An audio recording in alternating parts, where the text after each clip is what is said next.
This is a Glitterball podcast. Before we get into today's episode, please remember I'm judging these housemates based solely off of an edit and not as total people. Please don't send them any hate, it's just a game show. 13 have become 12 once more as Australia has made their first eviction call. And in this episode, we'll unpack it all. Plus, I'll give you some predictions for the week ahead and house nominations. Welcome to your first eviction episode for He's Always Watching Australia.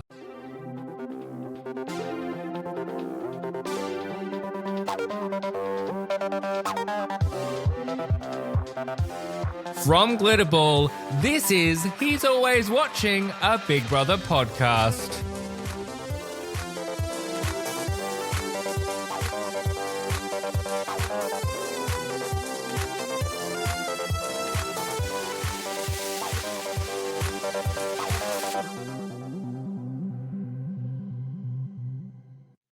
Hello, Fishbowl friends, and welcome to your eviction episode for the first week of He's Always Watching Australia. And we finally have an evictee. The question that has been on Australia's lips all week has finally been answered, as Michael was the first housemate to fall in the eviction dominoes that have now officially begun. Oh my goodness. Do you know what? Even watching the show, I could not pick who was going. And I even kind of flip-flopped on who I wanted to leave during the episode. I went from Holly to Michael to Jane to Michael to Holly and then back to Michael. And then by that time, Mel was ready to announce that Australia had chosen to get rid of Michael. For somebody who was quite clearly nervous doing her first eviction, she did a spectacular job and she should be very proud of herself. Because that was a very solid eviction performance from her, I would argue. However, I will say there are some kinks which we'll get into a little bit later on that they should probably work out. But let's stick with the headline news, and that is Michael leaving. And you know what? I think this was the correct decision. Not only has he been a bit of a liability on the live stream, he just isn't giving much of anything, really, aside from winding Connor up. And that's all well and good for 1 week, but can you really give us anything else in week 2? And I think the answer that Australia had come to, and maybe even production, I don't know, was a resounding no. So he was given the shove, and I think it was the correct decision, because if you're going to be one-dimensional and sort of say that you're willing to wind up your other housemates, but then why focus in on one? Why not wind them all up collectively so we get a sense of that, rather than just targeting one poor soul all goddamn week? Ridiculous. So I really do think this was the right decision, because even if Holly is doing my absolute head in, she's giving us something to watch. Even if I want to turn off my TV every time her and Colin turn up. Let's talk about a little bit of constructive feedback. For the eviction is solid, but the things that need to change are small. I'm a little confused as to why we're doing this whole illusion that the stage is connected to the house thing when you've got the fan pit. Why are the housemates not walking through the fan pit? Why is there not an eviction gangplank walking through the fan pit? That is absolutely bizarre to me. If you have all these fans there, why not capture the excitement and have the housemate walk through them? Great opportunity for television, great promo for Dreamworld. If you've got all these fans there, why not use it? It also just seemed really weird to leave Michael kind of standing at the end of the house tunnel for no apparent reason, for then the next moment we see him after the ad break be behind that set of doors again. It just doesn't make a lot of sense, and certainly is nowhere near as grand as the eviction gangplank, or even the way that ITV does it in the UK. Like, if you're going to mimic the UK set, at least live it up to the par that has set. Because this was really anticlimactic for an eviction exit, especially in Australia.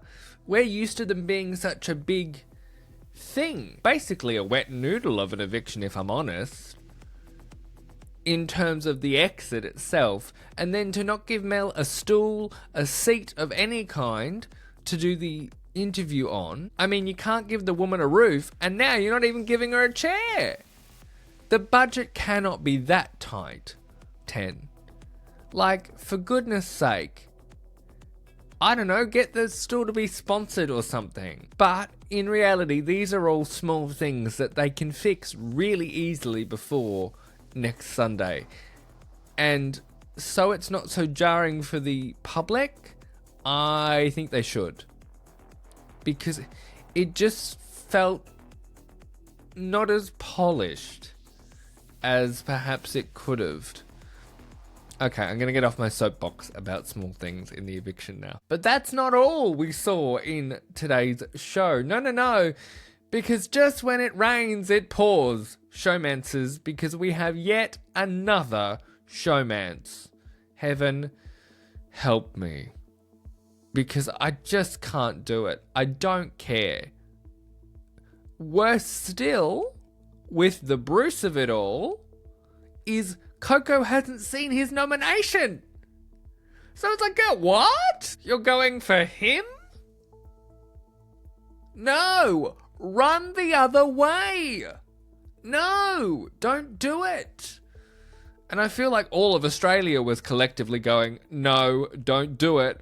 Run, girl, run. So will somebody shout out over the garden wall? I suspect perhaps so.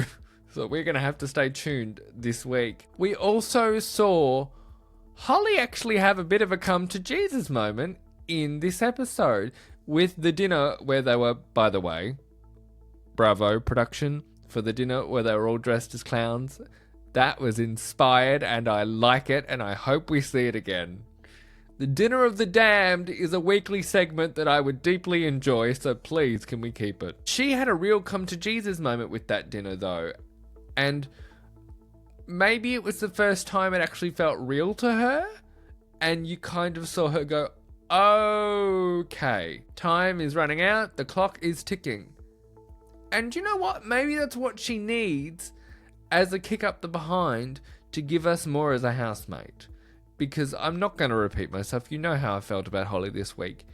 But I am skeptical yet a little hopeful that maybe, just maybe, she can give us a little something other than showmance in the week ahead. But I felt like in that moment we got a glimpse behind the tightly controlled facade. So maybe, just maybe, there's some more there. And maybe, just maybe, I've been a bit too harsh. But much like with the UK, I told you those first impressions would shift, and it genuinely wouldn't surprise me if they do. However, after the break, we're going to get into unpacking the Dinner of the Damned a little bit more, and I'll give you my predictions for the week ahead and my predictions for nominations. I will see you in just a moment. Welcome back. Let's keep talking about this Dinner of the Damned. I thought it was really interesting that Holly, of all people, was the one kind of holding both of the other two to account. It was very curious to see Michael be self-aware but also still not giving an absolute toss about how his behaviour is affecting other people in that house. That really astounded me, because I'm like, sir, you know what you're doing and you know how it's impacting Connor. So why are you still doing it? Like, just stop. And I wonder if maybe that was the moment when they were kind of breaking down the week that was, that Michael went, uh-oh, maybe my time is up. Because we saw him be very sure that he was the one that was going. So I do wonder whether he kind of put the puzzle together. Maybe it wasn't in the Dinner of the Damned moment, but maybe there was enough signs that he was like, okay, sure, it's my time. Let's look ahead, however, to the week in front of us. Week 2 inside Australia's most famous theme park dwelling. And we have some nominations in front of us. Now this one, I don't know how this is going to go, but I'm going to give you some predictions anyway. I do suspect that Holly will face eviction again. But I think maybe Edward will join her and potentially Bruce. Those are my predictions. I think it's going to be 2 boys and a girl this week in Bruce, Edward and Holly. I think Holly will be very lucky to avoid nomination until she leaves. I suspect that Holly may be one of those housemates that we see constantly up for eviction until she leaves the house. I just have that vibe because I feel like this drama between her and Colin is driving the house nuts. We saw it when they were all dissecting it earlier in the week, and I've just seen it again on the live stream. Colin is again talking about how Holly is not calling him by his name. And I feel like it's just going to get to a point where everybody in that house is sick of hearing about their whatever you call it. And I feel like that point has already been reached, given the way Alana responded to him. I feel like we might actually have a shopping task that also could divide them into teams. Don't ask me where I've got this feeling from, but I just get the sense that Big Brother quite enjoyed seeing them split into teams during the party. So I wonder if we'll see them split into teams again. And indeed, how will that work for the shopping? It would definitely be an interesting change of dynamic. Plus, I wonder, what will we see in terms of any surprises thrown at them? Will we have intruders this week? Because remember, those spots on the memory board are still empty. So who will be filling them and when is my question. But as usual with Big Brother, we are left with more questions than answers. And I will see you later in the week where we unpack all that Big Brother throws at these housemates and another round of house nominations. Thank you for joining me. I hope you've enjoyed our little eviction fireside chat, and I will see you again very, very soon. Until then, if you've enjoyed this episode, please share it with a friend and leave a 5-star rating, whatever podcasting app you are listening on. You can come and vote on the polls over on the Bird app at We Are Glitterball and on Instagram and Threads at He's Always Watching Pod. You can find all the links in the show notes as always. But thanks for being here. I will see you very, very soon. And in the meantime, remember, Big Brother's not the only one who's always watching. Take care.